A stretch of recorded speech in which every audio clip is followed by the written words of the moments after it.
My name's Greg Nicholas. I'm a row crop farmer located in north central Iowa. I've been trying to get out of the corn bean crazy cycle for the last few years, and hemp came up as a real commodity that you can actually still make some money on. We did 15 acres this year, and it's always been in the back of our mind, how are we going to harvest and how are we going to dry? As a grower of corn and beans already, the reason I was drawn to Shivvers is because they speak the same language.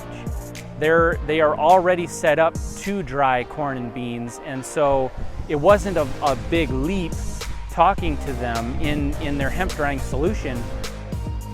Shivvers has provided a product specialist that has years of experience with hemp, and he has been invaluable.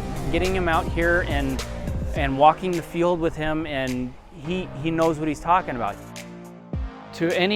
I'll first speak to the traditional farmer already that has skin in the game already. If you want to get into hemp, you need to ask questions. You have to find people that you trust, and you have to find people that will get the work done, and that's what Shivvers has done.